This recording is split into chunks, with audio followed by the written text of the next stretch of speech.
जाता है कि स्टूडेंट जो है, आप जो है किसी की 10% या 20% देख के उससे नाराज हो गए, बाकी 80% तो खूबियां हैं उसके अंदर, उसको भी तो ध्यान दीजिए। समझ में आई क्या बेटा बात?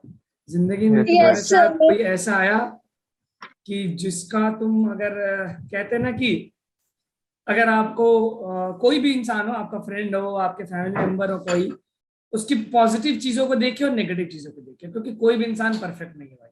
अगर पॉजिटिव चीजें ज्यादा है तो एक्सेप्ट कर लीजिए, और नेगेटिव चीजें ज्यादा है तो फिर तो भाई फिर तो क्या ही बोल सकते। आप समझदार हो मैं क्या कहने वाला हूँ। वेक्टर डेंजरस नहीं लगता। आप आपने अच्छे से revision, thank you for this. आप लोग भी मक्खन लगाने में बहुत माहिर हो बेटा। इसलिए ओके ठीक। तो देखो अगर हम 11th क्लास में देखें तो शुरू में बेटा हमने पहला चैप्टर देखा। सभी लोग सुन रहे क्या मेरी बात? यस सर, सुन रहे हैं। देखो हमने पहला चैप्टर जब देखा उसमें काइनेमेटिक्स में, तो 5 टर्म्स इंट्रोड्यूस किए। पहला टर्म इंट्रोड्यूस किया गया डिस्प्लेसमेंट। डिस्प्लेसमेंट के बाद बेटा इंट्रोड्यूस किया स्पीड और वेलोसिटी, और फिर इंट्रोड्यूस किया गया एक्सेलरेशन। यही 3 इंट्रोड्यूस किए गए थे क्या? Yes sir. और इसको बहुत दिनों तक आपको बिल्कुल भौकाली बना बना के पढ़ाया गया था, है ना? और फिर बाद में आपने देखा सर इस चैप्टर में ही क्या 3 चीजें हैं, और इन तीनों को फिर बाद में आपने रिलेट किया कैसे कि इनके बीच में एक रिलेशन होता है। बहुत ध्यान से देखना बेटा, इनके बीच में एक रिलेशन होता है। एक तो इन चीजों को A is equal to D by D T, बहुत ध्यान से देखना क्योंकि यही रोटेशन है। और v is equal to D X upon D T, और एक और रिलेशन होता है A is equal to V D by D X. यही होता है क्या बेटा? वी डी बाई, यानी एक्सेलरेशन का रिलेशन इन तीनों के बीच में, और इस चीज को आप यूज करते रहे। और आपसे एक बात बताई गई क्या, पहला चैप्टर खत्म हो जाता है और फिर आप पहुंचते सेकंड चैप्टर। सेकंड चैप्टर में न्यूटन चाचा इंतजार करते रहते हैं आपका, और वो एक नई चीज को इंट्रोड्यूस करते हैं। क्या नाम था उस नई चीज का? इनर्शिया। याद आ रहा है क्या कुछ? यस। और वो एक कहानी सुनाते हैं जो कि आप सब महसूस करते हैं कि किसी भी ऑब्जेक्ट को स्टेट को चेंज करने के लिए, मानी स्टेट ऑफ मोशन को चेंज करने के लिए एक फोर्स का लगाना जरूरी है, और अगर आप उस फोर्स को नहीं लगाएंगे तो ऑब्जेक्ट अपने स्टेट को चेंज नहीं करेगा। क्या न्यूटन चाचा ने कुछ ऐसी बात की थी? Yes.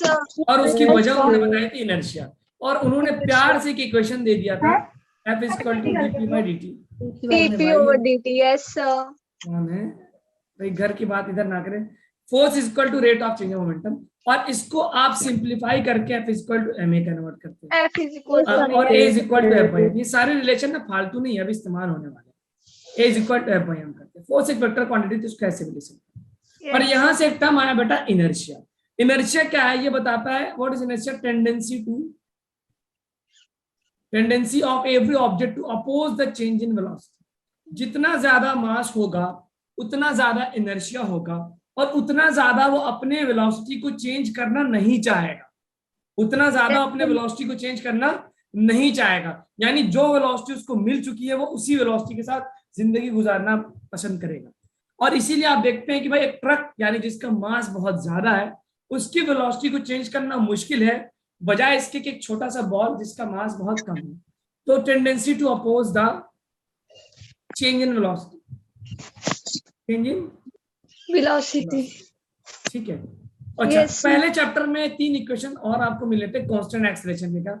v is equal to u plus a t, s is equal to ut plus half a t square, और एक इक्वेशन ये भी मिल गया था v square is equal to u square plus 2as। ये 3 चीजें हमको मिल गई थी। अब देखिए रोटेशनल। अच्छा अब आप ये बताइए, इसके बाद एक और टर्म मिलता है मोमेंटम, जिसको आप लिखते हैं p is equal to m, जिसको आप न्यूटन लॉ में ऊपर इस्तेमाल करते हैं। अब अगर मैं आपसे गौर से पूछूं कि पूरे मैकेनिक्स में velocity, acceleration, displacement, force, momentum के अलावा कोई और चीज आती है क्या? जरा सोच के बताना, कोई और चीज आता है क्या?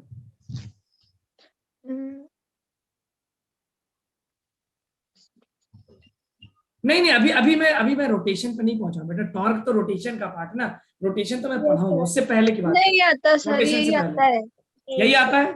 अच्छा और यही इक्वेशंस बार बार आप इस्तेमाल करते हैं? यस। टॉर्क तो रोटेशन में आता है ना, मैं अभी उसको छोड़ रहा हूँ। अच्छा एक इक्वेशन आप और यूज करते हैं जिसको वर्क एनर्जी थ्योरम बोलते हैं। यस। स्टूडेंट्स प्लीज अपने आप को म्यूट कर लें, जब बोलना हो तभी आप ऑन करें अपने आप को। क्योंकि एक डिस्टरबेंस आ रहा है। तो आप एक और वर्क पावर एनर्जी चैप्टर में एक आध और इक्वेशन यूज करते हैं जो मैं यही लिख देता हूँ। What is that? Kinetic energy work energy theorem use करते हैं आप कि work done by all the forces equal to delta K. एक तो ये थ्योरम यूज करते हैं, ठीक है, और एक और चीज यूज करते हैं आप क्या कि फोर्स और पोटेंशियल एनर्जी के बीच में रिलेशन यूज करते हैं कि work done by conservative forces is minus delta U. एक रिलेशन यूज करते हैं, पूरी मैकेनिक्स की समरी दे रहा हूं एक स्लाइड में कि कंजर्वेटिव फोर्सेस क्या होते हैं? ऐसे फोर्सेस जिनका वर्क डन पाथ पे डिपेंड नहीं करता, सिर्फ इनिशियल और फाइनल पॉइंट पे डिपेंड करता है। और एक और रिलेशन आप यूज करते हैं क्या?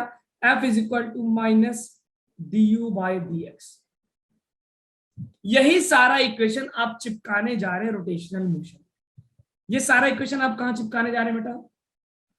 रोटेशनल मोशन, रोटेशनल में। ठीक है, देखिए कैसे चिपकाएंगे। तो सबसे पहले जो शुरुआत होती है रोटेशनल मोशन की, वो एक क्वांटिटी है जिसका नाम है मोमेंट ऑफ इनर्शिया। आज मैं उसी को रिवाइज कराऊंगा। मैं बार बार ये टर्म बोलना रिवाइज कराऊंगा क्योंकि आप इसको थोड़ा बहुत पढ़ के आए हुए। तो आगे बढ़ू मैं। तो जब आप रोटेशनल मोशन में जाते हैं आप, तो आपके पास एक टर्म आता है क्या रोटेशनल मोशन में? जो पहला, हाँ, you means potential energy, you means potential energy. Rotational motion में जो सबसे पहले आप चीज पढ़ते रोटेशनल में, that is moment of inertia. Moment of inertia आज मैं थोड़ी देर इस पे बात करूंगा क्योंकि इस पे डायरेक्ट क्वेश्चन पूछता है। Moment of inertia, moment of inertia में दो बहुत इंपॉर्टेंट चीजें होती हैं जिसको हम बोलेंगे क्या? Parallel axis theorem. मैं पूरी समरी दे रहा हूं बेटा। एक होगा क्या? पैरेलल एक्सिस थ्योरम, और दूसरा होगा क्या? Perpendicular axis theorem. आज मैं कोशिश करूंगा कि इन दोनों थ्योरम को खत्म कर दूं। होता क्या मोमेंट ऑफ इनर्शिया? देखिए बेटा, एक बात समझिएगा, बहुत ही कॉमन सी बात है। आपने देखा होगा कि एक दरवाजा है, एक दरवाजे को अगर आपको खोलना है तो उसका हिंज होता है, जो आप जितना ज्यादा दरवाजे के दूर से फोर्स लगाते, ये इसका हिंज हो गया ना। ओके बेटा, अगर आप यहाँ पे फोर्स लगाते हो तो दरवाजा आसानी से खुल जाता है। यहाँ पे दो को फोर्स लगाते हो थोड़ा मुश्किल होता है, यहाँ पे फोर्स लगाते हो थोड़ा और मुश्किल से खुलता है। और बिल्कुल अगर आपने हिंज पे लगा दिया तो फोर्स, तो दरवाजा आप कितना भी फोर्स लगाए दरवाजा घूमेगा नहीं। उसी तरह आपने देखा होगा जब आप एक नट बोल्ट खोलते हैं, नट बोल्ट, तो एक रिंच लेते हैं, एक रिंच लेते हैं ना, रिंच, और उस रिंच का एक बड़ा सा हैंडल होता है। उस हैंडल का मकसद ये होता है कि वो आसानी से घूम जाए। तो एक और टर्म इंट्रोड्यूस होता है जिसको हम बोलते हैं टॉर्क। क्या होता है? टॉर्क। अब आप अगर आप एक टॉर्क को समझ जाते हैं, टॉर्क तो समझ जाते हैं तो पूरा रोटेशन चैप्टर खत्म होगा। टॉर्क क्या होता है बेटा? फोर्स का रोटेटिंग इफेक्ट, जिसको हिंदी में समझाने के लिए बोलते हैं जब आप किसी फोर्स को लगाते हैं तो वो फोर्स किसी ऑब्जेक्ट को घुमाएगा किसी एक्सिस के अबाउट, उसी इफेक्ट को नाम क्या दिया गया? टॉर्क। तो क्या मैं ये बोल सकता torque is the rotating effect of the force? Yes, sir. Torque क्या है? Yes, फोर्स का sir. घुमाने वाला effect, Rotating rotating effect. Yes, effect sir. Of force. Force. यानी टॉर्क का ताल्लुक, सिंबल ये होता है, टॉर्क का ताल्लुक फोर्स से होता है। Yes, sir. किससे होता है बेटा? फोर्स से। ये शॉर्ट शॉर्ट Yes. सिंबल समझ में आ रहा है क्या?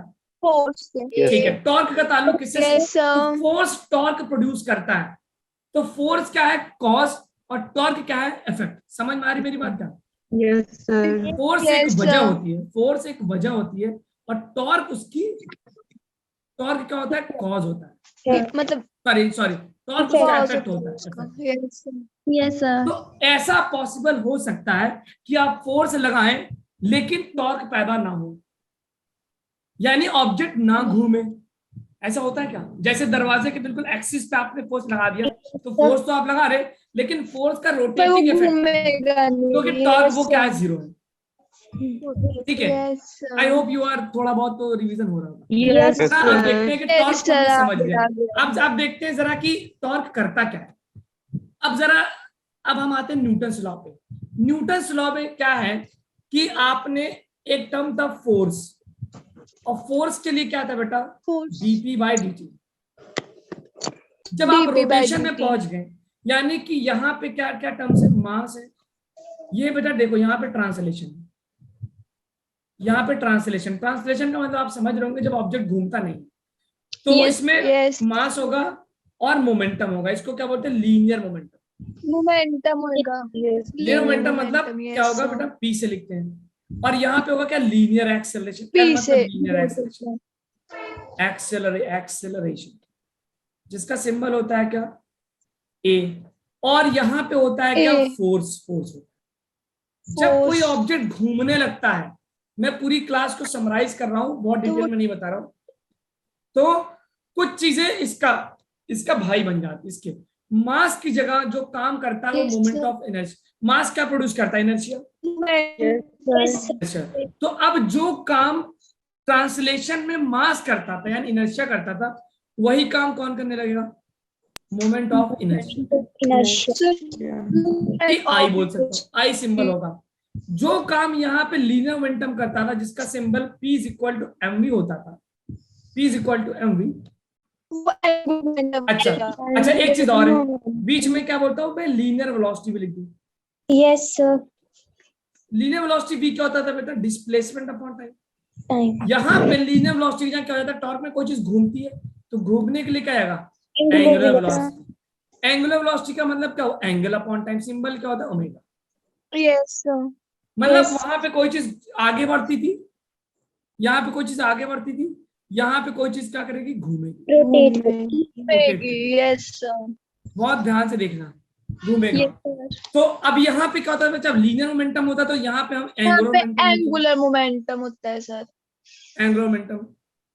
एंगुलर मोमेंटम का मतलब क्या हुआ कि जैसे P is equal to mv होता था तो L हो गया, और मास का काम करता है इनर्शिया I, और वेलोसिटी का काम कौन करता है, ओमेगा, आई ओमेगा। Yes sir. अच्छा, यहाँ पे हमारे पास सर काइंडली सभी को बोलो कि जब, हाँ बेटा आप लोग अभी अपने आप को म्यूट कर लें, क्योंकि जब आपको जरूरत हो तभी आप बोले ना। Please mute yourself, very important, then only speak. Echo की वजह से जो है कुछ बच्चों को डिस्टर्बेंस हो रहा है। लीनियर एक्सेलेरेशन होता है, यहाँ पे होता है एंगुलर एक्सेलेरेशन। लीनियर एक्सेलेरेशन क्या था, अगर मैं बोलूं लीनियर एक्सेलेरेशन क्या था, velocity change upon time. Yes. Angular acceleration होता है angular velocity change upon time, जिसको मैं ले सकता हूं अल्फा, उसका सिंबल alpha equal to delta omega. ठीक है। अच्छा, अगर आपको ओके, फोर्स का रिलेशन क्या है, फोर्स का न्यूटन लॉ देता है F equal to dp by dt। तो इसका जो एनालॉजी हो गया, फोर्स का जगह कौन लेता है, टॉर्क। टॉर्क की जगह मैंने टाउ, और P की जगह लिख दिया मैंने L और dt। यानी फोर्स हो गया बेटा rate of change of linear momentum upon time, और टॉर्क हो गया rate of change of angular momentum with time. Okay. अच्छा, आप यहां से इक्वेशन लिखते हैं क्या, सिंप्लीफाई करके इसको F is equal to ma लिखते हैं, यहां पर जाएगा torque is equal to I alpha. Torque is equal to I alpha. यही पूरे चैप्टर की समरी है, पूरे रोटेशन चैप्टर की समरी यही है। अब हम एक एक करके चीजों को उठाना शुरू करेंगे। तो मास की जगह moment of inertia, linear velocity की जगह एंगुलर वेलोसिटी, लीनियर मोमेंटम की जगह एंगुलर मोमेंटम, लीनियर एक्सेलरेशन की जगह एंगुलर एक्सेलरेशन। और लीनियर एक्सेलरेशन और एंगुलर एक्सेलरेशन के बीच में बेटा एक रिलेशन होता है। किसी को याद है वो रिलेशन, किसी को याद है वो रिलेशन, कहा, अब इतना सन्नाटा मत बोलो बेटा कि जब हम बोले तो भी ना याद, बताओ। Do you remember the relation between the, जैसे मैंने कि यहाँ रिलेशन निकाला, ये पूरी बात अपने स्लाइड अपने कॉपी में नोट कर लीजिए। What is the analogy between the rotational motion and the translational motion. Rotational और ट्रांसलेशन मोशन के बीच में क्या क्या एनालॉजी होती है, उसको बहुत ध्यान से नोट करिए, फिर हम उठाएंगे क्वेश्चंस। सर पता नहीं, याद नहीं है। नहीं याद आ रहा है किसी को, भाई 60 लोगों में से कोई ऐसा स्टूडेंट जिसको याद आ रहा हो। Sir angular momentum equals to linear angular momentum. देखिए, एंगुलर मोमेंटम का रिलेशन नहीं पूछा बेटा, एंगुलर एक्सेलरेशन और लीनियर एक्सेलरेशन के बीच का रिलेशन मैं बताऊंगा आपको, don't worry, I just want to know ये एनालॉजी समझ में आ रही कि नहीं आपको, पहले ये बताइए। Yes sir. ठीक है, ये यही है पूरा मसला। अगर आप लोग कहें तो मैं आगे बढ़ूँ। Yes sir. अब देखिए, इसमें बेटा हमें ना दो चीजें सबसे इंपॉर्टेंट कैलकुलेट करना सीखना होगा। पहले एक तो मोमेंट ऑफ इनर्शिया कैसे कैलकुलेट करते हैं, क्योंकि ये अपने आप में एक चैलेंजिंग चीज है और इस पे अपने आप में क्वेश्चन पूछता है। और दूसरा जो इंपॉर्टेंट चीज है वो टॉर्क। तो सबसे पहले मैं आपको सिखाऊंगा कि कैसे मोमेंट ऑफ इनर्शिया निकालते, मैं रिवाइज कराऊंगा बेसिकली, हो सकता है आपने पढ़ा हो। और दूसरा मैं ये सिखाऊंगा टॉर्क कैसे कैलकुलेट करते, फिर इन दोनों को रिलेट करना शुरू करें। ठीक है। यस तो अब मैं आपको पहले रिलेशन बता दूं कि क्या रिलेशन होता है। सर ये डायरेक्टली प्रोपोर्शनल होते हैं, डायरेक्टली प्रोपोर्शनल होते हैं, देखते कैसे। अब फॉर एग्जांपल आपको मैं दे दूं बेटा एक डिस्क देता हूं, डिस्क, और इस डिस्क को आप घुमा रहे हैं, एक डिस्क को आप घुमा रहे हैं। फॉर एग्जांपल ये एक डिस्क है और ये हो गया इसका एक्सिस और ये ऐसे घूम रहा है। तो आपको पता है कि what is the direction of linear velocity. Linear velocity का डायरेक्शन होता है अलोंग द टेंजेंट। जैसे ये पॉइंट रहा, ए जो होता है लीनियर वेलोसिटी, ए और वी, यानी ये कैपिटल लीनियर वाला पार्ट हो गया। लीनियर वाला पार्ट किधर होता है? अलोंग टेंजेंट, टेंजेंट के अलोंग होता है। और दूसरा हो गया क्या? ओमेगा और अल्फा। ये कौन वाले होंगे? एंगुलर वाले। एंगुलर वाले किधर होते हैं, कोई बता सकता है? Along the axis. Very good, बहुत है, अलोंग द एक्सिस होते हैं। कैसे निकालते हैं? अगर क्लॉकवाइज रोटेट कर रहा है तो थंब को रोटेशन के डायरेक्शन में थंब जो देगा वो क्या देगा आपको? That will give you the direction of linear angular acceleration और एंगुलर वेलोसिटी का डायरेक्शन। ठीक है, तो आपने देखा राइट हैंड। अच्छा, नीट के बच्चे, मैग्नेटिज्म आपका कंप्लीट हो गया या चल रहा है? मैग्नेटिज्म नीट वाले स्टूडेंट्स, अरे भाई सन्नाटा क्यों है? नीट वाले स्टूडेंट से मैं पूछ रहा हूँ कि मैग्नेटिज्म आप लोगों का चल रहा है या खत्म हो गया? अच्छा, अभी करंट इलेक्ट्रिसिटी चल रहा है, ठीक है, अभी स्टार्ट हुआ है, अभी स्टार्ट नहीं हुआ है। तो जेई में तो स्टार्ट हुआ है, तो आप लोगों ने देखा होगा जेई के स्टूडेंट्स ने कि कैसे हम लोगों ने बार बार F = Q V क्रॉस भी बार बार करके देखा है, है ना? तो ये रूल बहुत मैग्नेटिक फील्ड, अच्छा 10th क्लास में आपने देखा होगा right hand curl rule, right hand curl rule वगैरह देखा होगा, है ना? Yes sir. तो वो चीज हम देखते हैं। तो यहां से भी हमने वो कुछ इस तरह का रिलेशन देखा हमने। तो बेटा यहाँ पे आपको दिख गया ओमेगा का डायरेक्शन और लीनियर एक्सेलरेशन का डायरेक्शन किधर हो गया? Along the axis. और लीनियर वेलोसिटी और टेंजेंशियल लीनियर वेलोसिटी और लीनियर एक्सेलरेशन का डायरेक्शन किधर हो गया बेटा? And which direction? तो ये हो गया मेरा डायरेक्शन v का, और ये मान लेता हूं मैं रेडियस है, और ये डायरेक्शन हो गया किसका? a का। और ऊपर की तरफ डायरेक्शन हो गया मेरा किसका? ओमेगा और अल्फा का। क्या मैंने सही डायग्राम बनाया बेटा? यस सर, पक्का। अब अगर मैं आपको एक प्लेन में दिखाऊं, एक बहुत ही important sir, right hand to be, हाँ वही 10th क्लास वाला है। अगर मैं एक प्लेन में बना के दिखाऊं आपको, ये बेटा प्लेन में, इस प्लेन में देखें अगर हम, तो अगर हम पूछे ये हो गया बेटा डायरेक्शन ओमेगा का, और ये डायरेक्शन हो गया किसका? लीनियर वेलोसिटी का, और ये हो गया किसका? Radius vector. क्या तीनों एक दूसरे के परपेंडिकुलर हैं क्या? ये देखना जरा, ये ओमेगा है और इधर हो गया वेलोसिटी और इधर हो गया आर। क्या रेडियस वेक्टर, लीनियर वेलोसिटी और angular velocity they all are perpendicular? Yes sir. तो बहुत ध्यान से इस चीज को याद रखिएगा कि एंगुलर वेलोसिटी वेक्टर परपेंडिकुलर होता है वेलोसिटी के, और वेलोसिटी वेक्टर परपेंडिकुलर होता है किसके? रेडियस के, अलोंग द रेडियस। ठीक है, अच्छा अब मैं आपको एक बहुत ही खतरनाक रिलेशन देने वाला हूं जो मैं डिराइव नहीं करूंगा, डेरिवेशन करने का टाइम नहीं है। तो अब मैंने आपको रिलेशन देने वाला हूं, what is the relation between linear velocity and angular velocity. तो याद रखिएगा v इज इक्वल टू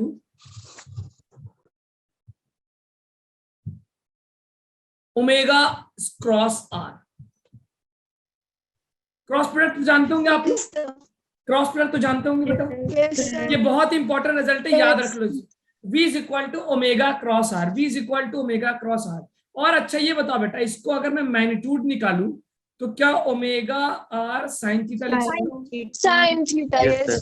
अच्छा ये बताओ, ओमेगा और आर के बीच में क्या 90 डिग्री है? 90 डिग्री, यस। मतलब एक रिजल्ट आ गया, v is equal to omega R. ये रिजल्ट याद होगा? Yes sir. ठीक है, इसी तरह लीनियर एक्सेलरेशन और एंगुलर एक्सेलरेशन के बीच में एक रिजल्ट होता है टेंजेंशियल एक्सेल। अच्छा, लीनियर एक्सेलरेशन को बेटा ना हम कभी कभी टेंजेंशियल एक्सेलरेशन ही बोल देते हैं। तो a is equal to alpha, a is equal to alpha cross R, a is equal to alpha cross R. और a की जगह में मैग्नीट्यूड अगर निकालूं, क्या अल्फा आर साइन 90 लिख सकता हूं, और साइन 90 की वैल्यू है, तो दूसरा रिलेशन आ गया a is equal to alpha. याद रहेगा क्या ये रिलेशन? Yes, sir. पूरा चैप्टर समराइज कर रहा हूं मैं 2-3 स्लाइड में। Yes.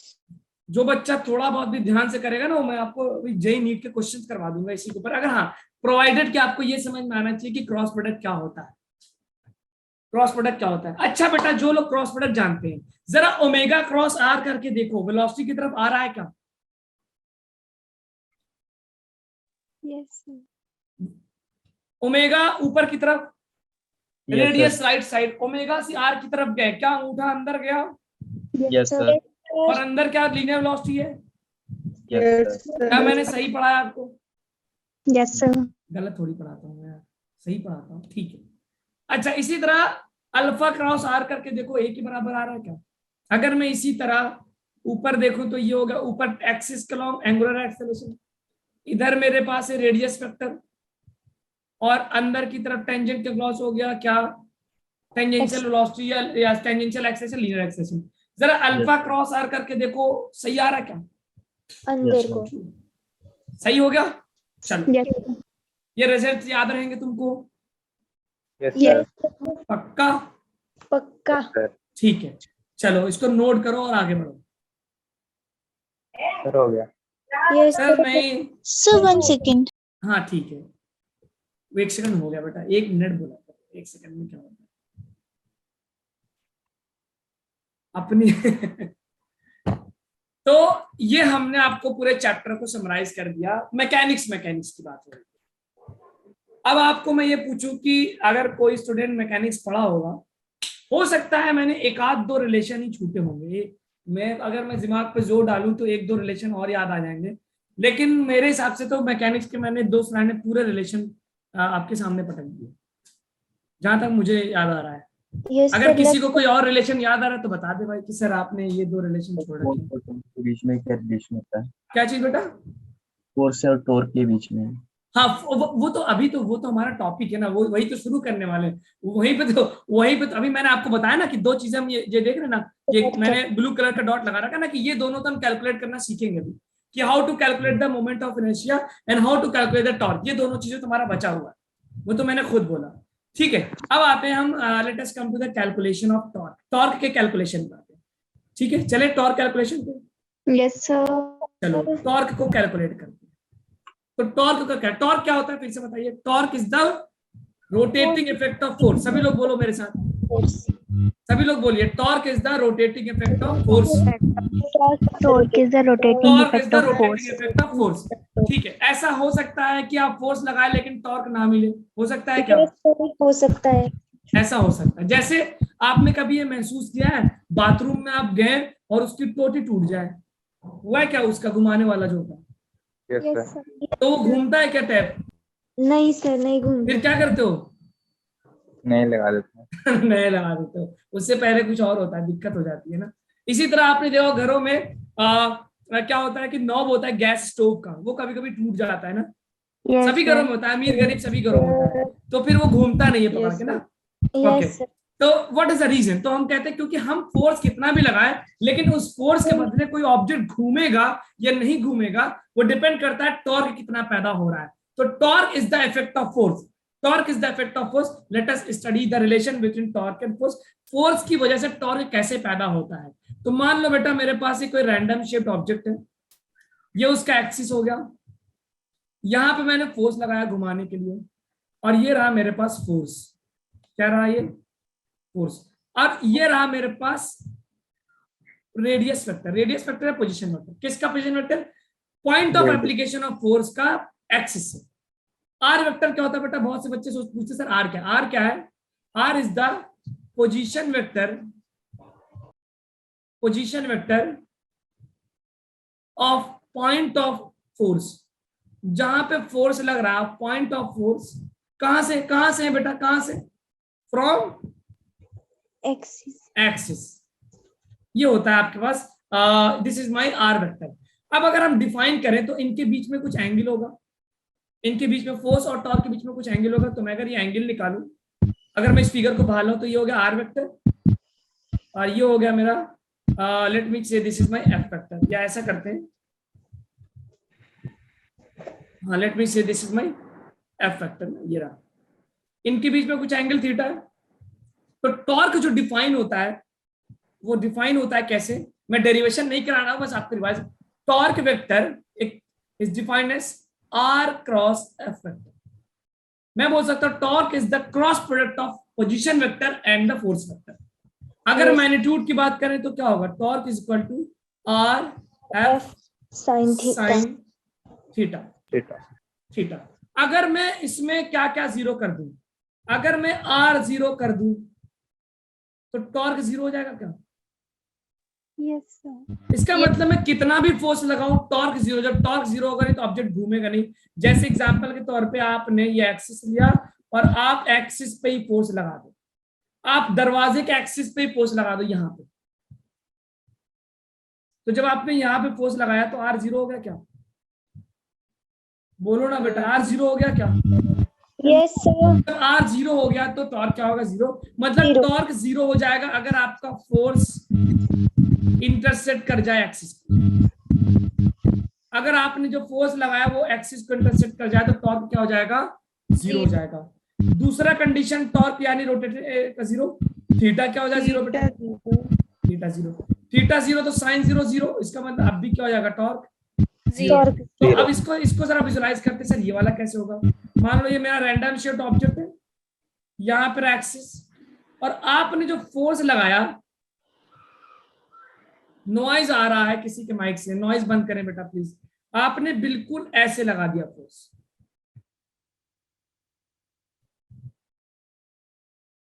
अब ये देखिए आप जरा, आर वेक्टर और एफ वेक्टर पैरेलल होंगे क्या? आर वेक्टर और एफ वेक्टर क्या हो गए? पैरेलल। तो थीटा क्या हो गया? जीरो।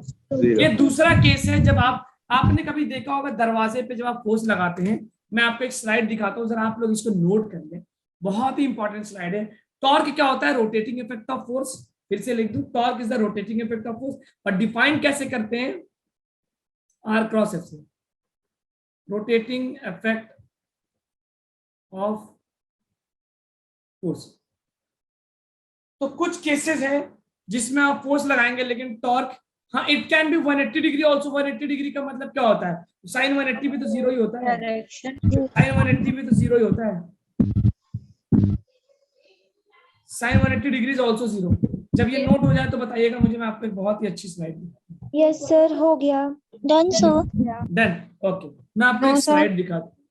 तो दो केसेस हैं जब जिसमें टॉर्क जीरो हो जाएगा। एक और केस है, एक और केस है जो कि आप लोग इग्नोर कर देते हैं। एक केस तो हुआ जब आपने थीटा जीरो कर दिया, दूसरा केस है कि आपने फोर्स एक्सिस पे लगा दिया, और तीसरा केस क्या होता है? मैं move on to the third case. Yes sir. Third case ये होता है कि जब आपका फोर्स एक्सिस के पैरेलल हो जाए, force parallel to the axis. जैसे ये आपने लिया, मान लेते हैं दिस इज द एक्सिस बना, एक्स वाई जेड एक्सिस बनाता हूं, ये रहा मेरे पास एक्स वाई जेड एक्सिस, और ये रहा मेरा दरवाजा, यहां पे लगा दिया मैंने। तो अगर मैं फोर्स, फॉर एग्जांपल फोर्स को लगा दूं मैं 20 जे कैप, तो ये तो मेरा एक्सिस है, ये वाला एक्सिस है, और 20 जे कैप का मतलब मैं ऐसे लगा रहा हूं फोर्स, क्या नीचे से। तो क्या फोर्स और एक्सिस पैरेलल हो गए क्या? बताओ, घूमेगा दरवाजा? जरा फील करके देखो, अगर तुम दरवाजे को नीचे से ऐसे फोर्स लगाओ, कभी घूमता है? नहीं घूमेगा। तो थर्ड केस, फोर्स पैरेलल हो जाए एक्सिस के तो भी क्या होगा? थर्ड केस में टॉर्क क्या हो जाएगा? जीरो। तीन केसेस होते हैं जब टॉर्क जीरो होता है। जब आपका फोर्स इंटरसेक्ट कर जाए एक्सिस को, जब आपका फोर्स थीटा जीरो बना दे, जब आपका फोर्स पैरेलल हो जाए एक्सिस के। इन तीनों केसेस में फोर्स कितना भी लगाइए लेकिन टॉर्क क्या होगा? जीरो, यानी रोटेशनल इफेक्ट क्या होगा? जीरो होगा। चलिए अब टॉर्क के कैलकुलेशन पे आते हैं, आगे बढ़े, इसको नोट कर लीजिए आप लोग, डायग्राम भी बना लीजिएगा। यस सर, हो गया। ठीक है, मैं एक मिनट आपको एक स्लाइड दिखा देता हूँ, एक मिनट, स्लाइड आपको काफी हेल्पफुल रहेगी।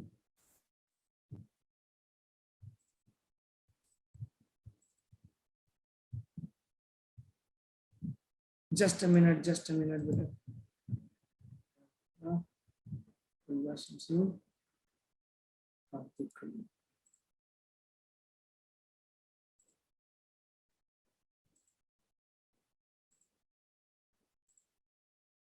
ओके, मैं आपको स्लाइड दिखा रहा हूँ। आपको स्लाइड दिख रहा है क्या? यस अब देखो ये आदमी अपनी पूरी जान लगा के खोल रहा है ना, और आपने ये देखा होगा कि इसने जो है अपने फोर्स को, ये रहा इसका फोर्स, और ये रहा क्या बेटा एक्सिस, और ये क्या है, ये आर वेक्टर है। अब तुम्हें पता है टॉर्क जो होता है वो होता है आर एफ साइन थीटा। तो जितना बड़ा आर होगा उतना बड़ा टॉर्क होगा, उतना ज्यादा ऑब्जेक्ट घूमेगा। क्या आपको समझ में आ रहा होगा ये बंदा क्यों इंड पे फोर्स लगा रहा है? अगर ये बंदा यहाँ पे फोर्स लगा देता तो आप इसको बेवकूफ कहेंगे क्या? दिखने में बेवकूफी लग रहा है मुझे, ठीक है, पता नहीं कैसे। फाइन, चलिए एक और चीज देखते हैं। आपने स्क्रू ड्राइवर पकड़ा होगा, हमेशा यहाँ पे पकड़ा है। क्या कोई महान आदमी कभी स्क्रू ड्राइवर यहाँ से पकड़ा है क्या किसी ने? नहीं, मुझे नहीं लगता आप लोग इतने तो चालाक हो कि कभी यहाँ नहीं पकड़ोगे। इसका लॉजिक देखो, ये एक्सिस हो गया, और ये अगर यहाँ पकड़ो आर हो गया, और ये एक्सिस है, और ये हो गया, तो आर जितना ज्यादा होगा टॉर्क उतना ज्यादा होगा। ये बचाने की जरूरत नहीं मुझे। आप जब दरवाजा खोलते हो तो आप दरवाजे का जो हैंडल लगाते हो बिल्कुल एंड पे लगाते हो या बिल्कुल हिंज के पास लगाते हो? नहीं सर, एंड पे लगाते हो ना, उसमें बहुत बड़ी बात नहीं है। आप अगर चाहे तो, सर मेरे छोटे भाई ने पकड़ा था। अच्छा, तुम्हारा छोटा भाई कहाँ? उसका इलाज कराओ, दिमाग सही नहीं उसका। उसको कुछ सिखाओ, फिजिक्स पढ़ाओ उसको, फिजिक्स भेजो मेरे पास, अभी उसको सिखाता हूँ। तो आई होप आप सबने देखा होगा कि फोर्स आप यहाँ पे लगाते यार हो गया इसका। अच्छा, थीटा कितना हो रहा बेटा? 90 डिग्री। अच्छा, अगर मान लो ये आदमी का दिमाग थोड़ा सा खराब हो जाए और ये फोर्स ऐसे लगाने लगे, तो अब क्या होगा? दरवाजे को आप टेढ़े से खोलेंगे, थीटा 90 से कम हो जाएगा, तो टॉर्क क्या हो जाएगा? लेस हो जाएगा, ठीक। और मान लो ये आदमी और बावला हो जाए और इधर से फोर्स लगाने लगे, ऐसे पकड़, अब क्या होगा? टॉर्क से हो जाएगा क्या? क्योंकि अब ये क्या करेगा? फोर्स इंटरसेप्ट कर जाएगा किसको? एक्सिस को, ठीक है। चलो, ये सब कुछ छोटी छोटी बातें मैं दिखा रहा हूँ आपको। अब देखो ये आपके डायग्राम, मैंने फिगर बना रखा है। देखो, अगर मैं फोर्स को बिल्कुल हिंज पे लगाऊं तो दरवाजा नहीं घूमेगा, थोड़ा किनारे ले गया आर बढ़ गया, दरवाजा हल्का फुल्का घूम जाएगा, और एंड पे ले गया तो आर मैक्सिमम, तो फोर्स बढ़ गया। अब एंगल का देखते हैं। अगर मैं फोर्स को बिल्कुल ऐसे लगा दूं तो देखो इसका ये जाके इंटरसेक्ट कर रहा है क्या एक्सिस पे, टॉर्क 0 हो गया। और अगर मैं बिल्कुल परपेंडिकुलर लगाऊं तो क्या होगा? मैक्सिमम। तो ये बस ये इलस्ट्रेशन आपको दिखाने के लिए टॉर्क के बारे में। आई होप आपको कुछ समझ में आ रहा होगा। यस ठीक है, तो ये सारे बातें हो गई। चलो,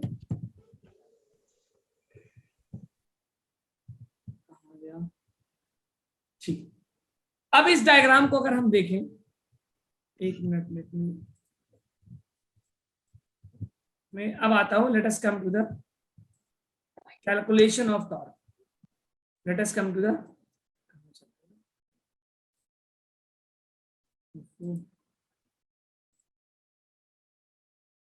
हाँ, कहाँ पर आ रहा है यार? ये तो पूरा डिलीट हो गया।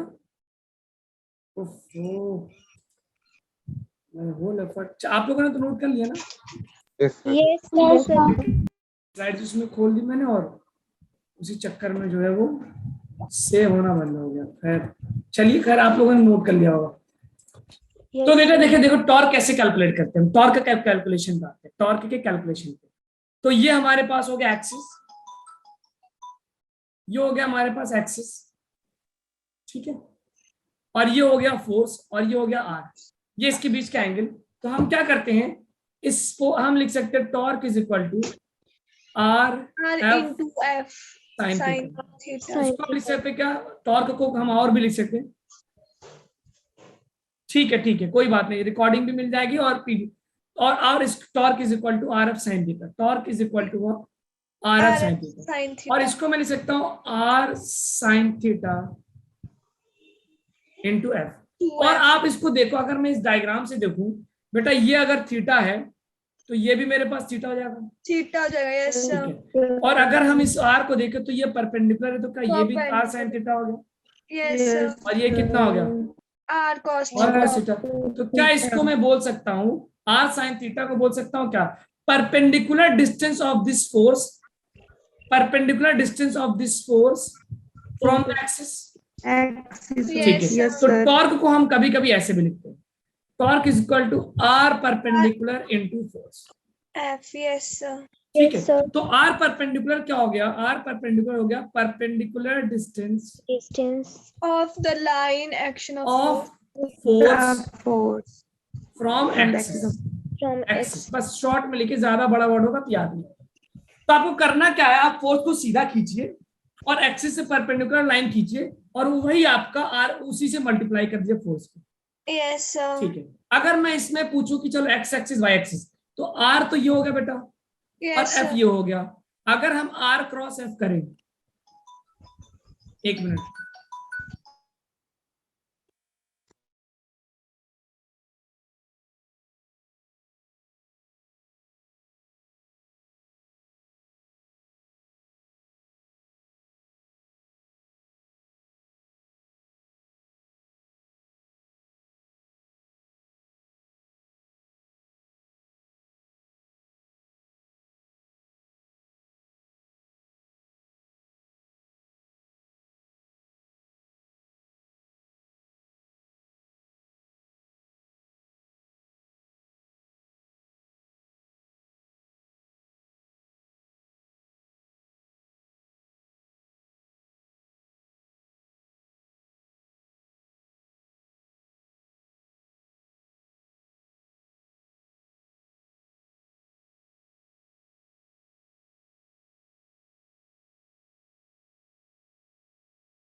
हेलो, हाँ बेटा आपको आवाज आ रही है? असल में एक बहुत देर से कॉल आ रही थी Yes, जिसकी वजह से। तो ये आपको Yes, नोट कर sir. लिया क्या? चलो अब एक आध प्रॉब्लम करते हैं, कैलकुलेट करते हैं। ठीक है, आगे बढ़े बेटा।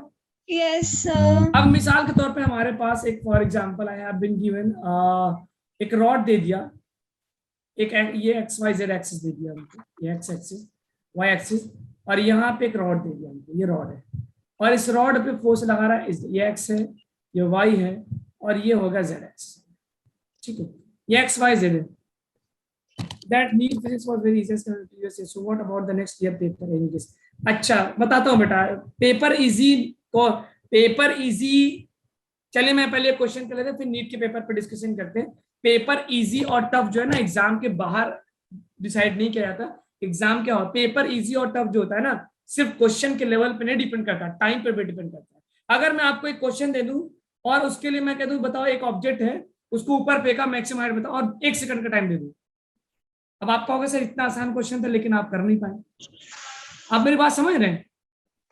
अगर मैं आपसे कह दूं एक बॉल को मैंने 10 मीटर पर सेकंड से फेंका और ऊपर गया और बताओ कितने मैक्सिमम हाइट पे जाएगा, तो क्वेश्चन दिखने में तो बहुत आसान है, लेकिन मैं आपको टाइम दे दूं 1 सेकंड।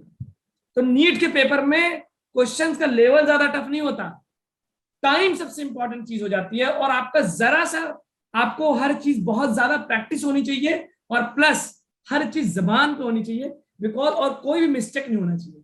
बहुत सारे बच्चे ऐसे हैं जो sin 30 की वैल्यू √3/2 करके आए और गलत करके आए, खैर उस पर हम बाद में डिस्कशन करेंगे।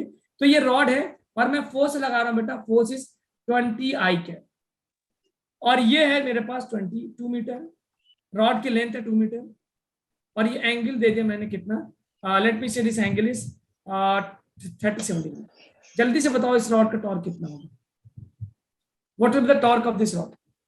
अब मैं आपको एक क्वेश्चन बता दूं, देखो सबसे पहला तो आप क्या करो कि जो रॉड है आप इसके unit what, torque is equal to what, R perpendicular into F. तो आप इस रॉड को क्या करें, इस रॉड के तो जो भी फोर्स है फोर्स को प्रोड्यूस कर दे बैकवर्ड पूरा, और एक्सिस से उस line of action of force का परपेंडिकुलर डिस्टेंस निकालना। क्या यही मेरा आर परपेंडिकुलर है? यही है क्या बता? ठीक है, अब आप ये निकालें, अब आप ये देखेंगे आर परपेंडिकुलर, अगर इस ट्रायंगल को देखें तो ये जो इसको आर, क्या यही आर sin 37 ही करना है क्या आपको? R sin 30 यानी 2 sin 37, sin 37 की वैल्यू 3/5।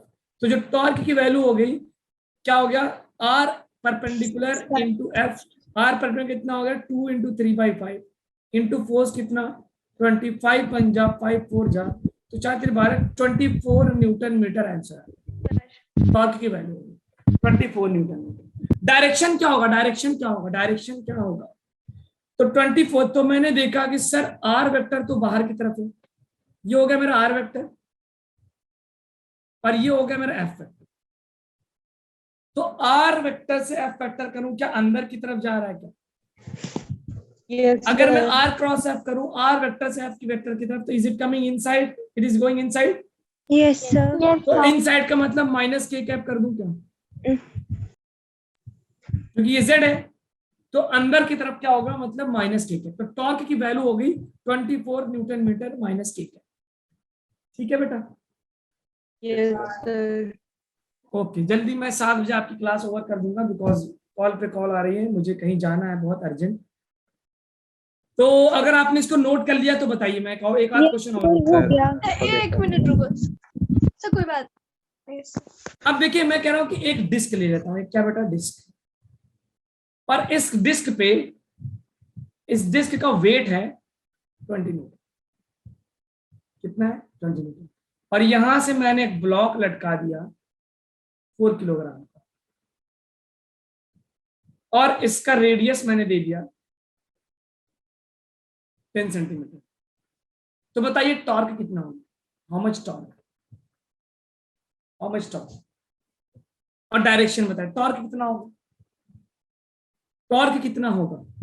इस ब्लॉक का, डिस्क का वेट है 20 न्यूटन, डिस्क का वेट है 20 न्यूटन, और इस ब्लॉक का वेट है 4 किलोग्राम, और रेडियस है डिस्क का 10 सेंटीमीटर। तो how much torque is there. तो अगर आप देखेंगे, इसमें डिस्क बनाया, ये हो गया मेरा आर वेक्टर, ये हो गया मेरा एफ वेक्टर। वेट, वेट मतलब 40 न्यूटन हो जाएगा क्या एम जी, Yes. और वेट यहां पे ऐड कर जा, कितना बेटा, 20 न्यूटन। अब ये मेरा एक्सिस है। अब मैं आपसे पूछूं तो वेट का, इसका टॉर्क तो 0 हो जाएगा। क्यों? क्योंकि जो एक्सिस से पास हो गया उसका टॉर्क क्या होगा, 0. 0। तो वेट का टॉर्क तो 0 हो गया, और लेकिन इसका टॉर्क क्या होगा। अब आप देखो, ये एंगल कितना, 90 डिग्री बन रहा है, 90 तो degree. टॉर्क हो गया क्या, R F sine 90 Fine. Directly. R R 40. कितना, 10 सेंटीमीटर, मतलब 0.1 मीटर Point इंटू 40। तो मुझे मिल गया 4 न्यूटन मीटर। आंसर आ गया क्या? Yes, sir. ठीक है, तो टोटल टॉर्क हो गया 4 न्यूटन मीटर। वेट का टॉर्क क्या होगा, 0। वेट का टॉर्क 0 होगा, क्यों? क्योंकि एक्सिस से पास हो रहा है, क्योंकि बिकॉज ये पास हो रहा है एक्सिस से, बिकॉज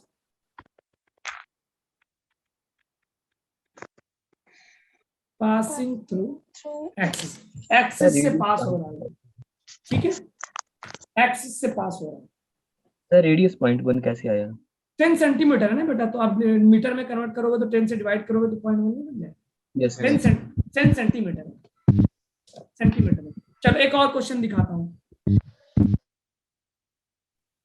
ये डिस्क है, इधर से मैंने हैंग कर दिया 2 किलोग्राम, इधर से मैंने हैंग कर दिया 4 किलोग्राम, और डिस्क का जो वेट है, mass of disc, mass of disc जो है वो है 4 किलोग्राम, और रेडियस ऑफ डिस्क है 20 centimetre.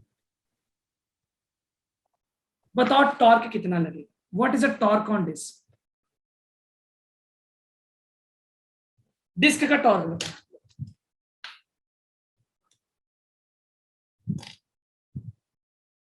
How much is the torque of disc, torque कितना लग रहा है डिस्क के ऊपर।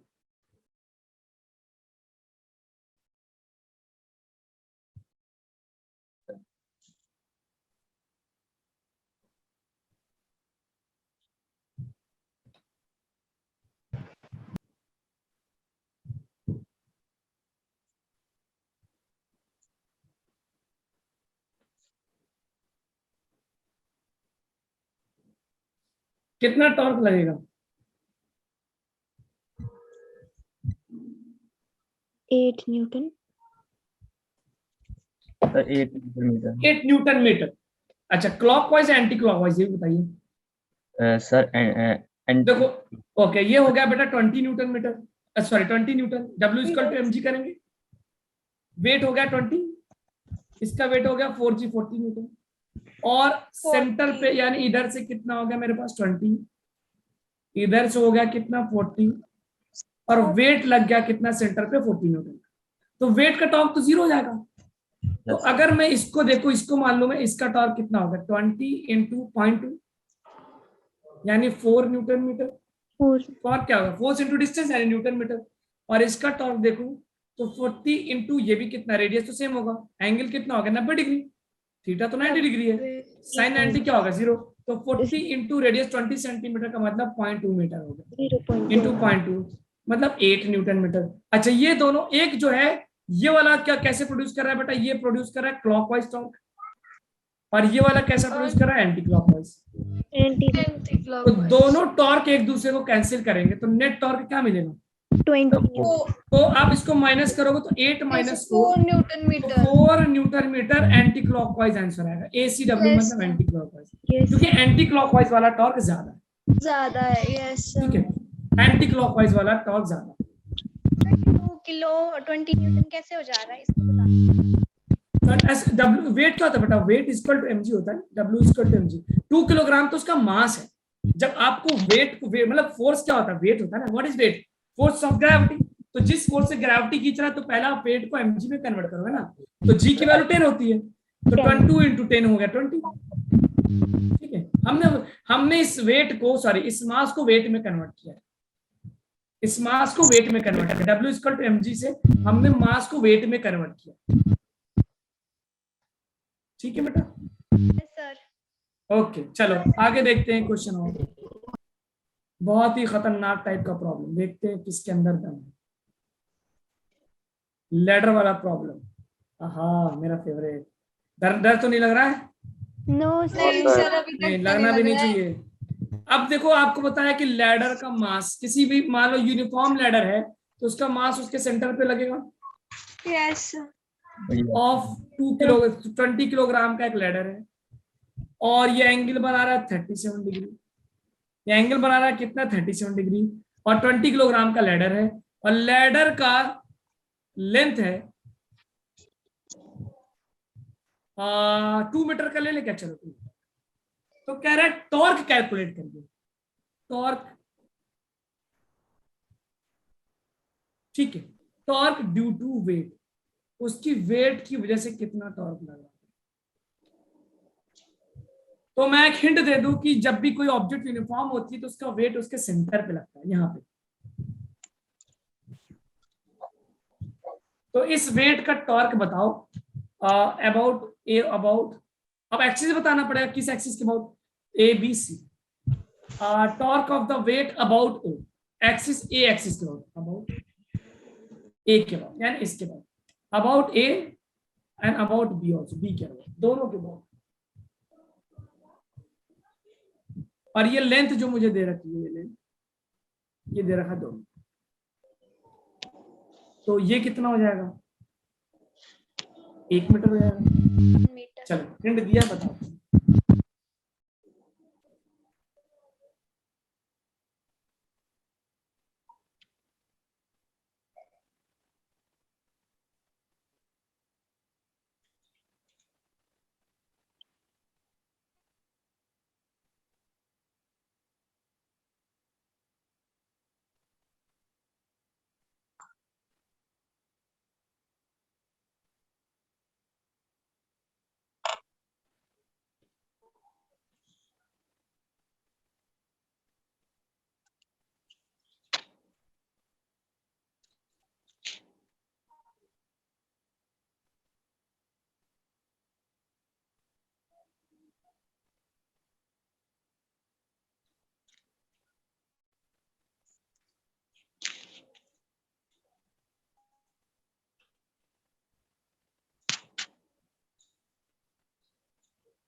तो सबसे पहले आप जो है ना, आर पर, टॉर्क का फॉर्मूला है torque is equal to R perpendicular into F.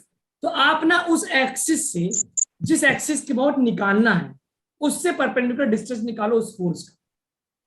तो अब मैं आपको दे, मान लो एक्सिस ए है बेटा ना, इसको अलग बनाते जरा, FBD। ये रहा मेरा वेट, ये रहा मेरा वेट, और मान लो एक्सिस ए है, तो इस वेट का परपेंडिकुलर डिस्टेंस निकालो। क्या यही वाला, क्या ये मेरा आर परपेंडिकुलर होगा, क्या नीचे वाली लाइन? बोलो जरा, ये होगा? ठीक है। यस ये एंगल कितना है? ये एंगल कितना है? 30। देखो व्हाट इज आर पर फोर्स का एक्सिस से परपेंडिकुलर डिस्टेंस, तो ये हो गया 37 डिग्री और ये हो गया 1 मीटर। तो ये लाइन जो होगी ये, क्या ये 1 cos 37 हो जाएगा क्या? 1 cos 37, फाइन। एम आई राइट? Yes sir. तो इसका मतलब कि अगर मैं अबाउट ए की बात करूं, ए पॉइंट के अबाउट बात करूं, तो आर परपेंडिकुलर जो मिल रहा है मुझे 1 cos 37, cos 37 हो गया 4/5, cos 4/5, 4/5। तो ये हो गया 4/5 और वेट कितना है? 20 kg। 20 kg का मतलब 200 200 न्यूटन 200 न्यूटन इंटू 200 न्यूटन। तो ये हो गया 5 1 जा 5 4 जा, तो 160 newton metre is the torque about A, about A. ठीक है, समझ में आया बेटा क्या? तो पहले आप फोर्स को खींच दे और जहां जो एक्सिस है उस एक्सिस का परपेंडिकुलर लाइन खींचे, कहां से? एक्सिस से लेके, और फिर आप ट्रिग्नोमेट्री लगा के निकाल लें। आई होप आपको ये समझ में आएगा कि कैसे मैंने 1 cos 37 लिखा। बेस के साथ जब रिजॉल्व करते हैं तो बेस वाला कॉस आता है और परपेंडिकुलर वाला साइन आता है। साइन आता है। यस अच्छा, अब मैं अगर मैं बात करूं अबाउट बी की, अबाउट बी की, तो जब अबाउट बी देखूंगा तो यही सेम काम करूंगा। 120. देखो ये रहा मेरे पास वेट और ये रहा पॉइंट बी, तो मैं इसको ऊपर एक्सटेंड कर दूं। यस कर दो। और ये हो गया मेरा, बेटा पे आ जा। ये कौन है भाई? I have to lot of time. Is this R perpendicular? बोलो भाई।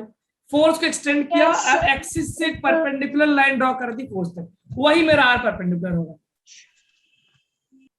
आई होप आपको समझ में आ रहा होगा बेटा। यस ठीक है, अब ये भी 1 मीटर है। चलो मैं इसको नेक्स्ट स्लाइड बनाता हूँ, बड़ा हौज पौज हो रहा है। ये रहा मेरे पास point number B, axis B. मैंने पर फोन है ये दिख लिया ना। और यहाँ पे मैंने वेट को लगा दिया जो कि है 200 न्यूटन। एक्सिस बी हो गया तो मैंने फोर्स को एक्सटेंड किया, line of action of force को, और एक्सिस से लेके फोर्स तक का मुझे क्या निकाला? परपेंडिकुलर डिस्टेंस, जिसको मैंने आर परपेंडिकुलर मान लिया। अच्छा, ये मिड पॉइंट है तो 1 मीटर हो गया। ओके बेटा, अगर ये चीज मान लो साइन 37 है, सॉरी, तो अल्टरनेट एंगल से ये भी तो 37 होगा। 37 यस। अब अगर इसमें इस ट्रायंगल को देखो, इस वाले ट्रायंगल को, यहाँ पे जो बन रहा है, ये हो गया 1 और ये हो गया 37। तो 37 क्या ये वाली 1 cos 37 हो जाएगा क्या? 1 cos 37 यस। 1 cos 37 हो जाएगा सिंपली, राइट? तो आर परपेंडिकुलर इस वाले केस में भी कितना आ गया? 1 cos 37। यस cos 37 कितना हो गया? 4/5। तो टॉर्क की वैल्यू होगी आर परपेंडिकुलर इंटू 4, मतलब 4/5 into 200। into 2 are you getting same? 160। 160 yes. तो ये रहा टॉर्क के बारे में बेसिक एक कैलकुलेशन। तो एक मिनट प्रीवियस स्लाइड शो करोगे? बिल्कुल, स्लाइड शो करेंगे। यस चलिए, तो बाकी इसके आगे मैं अपनी नेक्स्ट क्लास में पढ़ाऊंगा। तो आज की क्लास में हमने बेसिक रिलेशन देखा शुरू से लेकर आखिर तक का। अगर ये एंगल 37 है, अरे एंगल 37 ने कुछ भी क्या बोले लीजिए, अगर वो 45 डिग्री दिया है तो जो cos 37 है वो cos 45 हो जाएगा बेटा, इसमें क्या दिक्कत है? वो तो 60 डिग्री देगा तो 60 ले लेंगे, जो एंगल दिया है उसके अकॉर्डिंग लगा देंगे। मेन चीज तो ये है कि हमें उस फोर्स को एक्सटेंड करिए, उस फोर्स से लेके एक्सिस के बीच में एक परपेंडिकुलर लाइन ड्रॉ करिए, वही मेरा आर परपेंडिकुलर है। यस तो आई होप आपको आज के क्लास जो है फ्रूटफुल लगा होगा। यस और सर चैप्टर पढ़ाया नहीं है +1 का पढ़ा, +1 मतलब अच्छा +1 का, +1 का। तो मैं ठीक है, आपने नहीं पढ़ा या पढ़ा, मैंने आपको देखिए एक पूरे मैंने एक चैप्टर का ओवरव्यू देने की कोशिश की। देखिए बेटा, एक बात तो बहुत लॉजिकल सी, बहुत सच्चाई की बात बोल रहा हूँ कि अब आपका 1 साल का जो कोर्स है 1 घंटे में कोई जादू तो हो नहीं सकता। हाँ, ये हो सकता है कि आपने उसको पढ़ा हो और आपको चीजें भूल गए होंगे या धुंधली होंगी, तो वो हम रिवाइज करा सकते हैं। झूठा वादा नहीं करेंगे कि आप कुछ भी नहीं जानते हो, बिल्कुल आप कोरे कागज की तरह थे। तो अगर आप कोरे कागज की तरह थे तो फिर तो 1 घंटे में आपका काम नहीं हो पाएगा, फिर आपको थोड़ा सा अलग से ज्यादा टाइम देना पड़ेगा। ठीक है, तो आई होप आपको क्लास में कुछ सीखने को मिला होगा। मिलते हैं अगले क्लास में मिलते हैं। Thank you, sir. Okay, very good. Good evening, sir. Good evening, good evening. Good evening, sir. अभी हाँ, नेक्स्ट क्लास में भी मैं यही चैप्टर कंटिन्यू करूंगा, टॉर्क कैलकुलेशन, फिर मोमेंट ऑफ इनर्शिया, फिर पूरे चैप्टर को मिला के रोलिंग मोशन, जितना हो सके उतना ज्यादा लेके चलेंगे। ठीक है, okay, Yes, thank you students, मिलते हैं next class. Thank you, very good sir. Evening. Okay, bye. Bye bye, sir. Bye bye.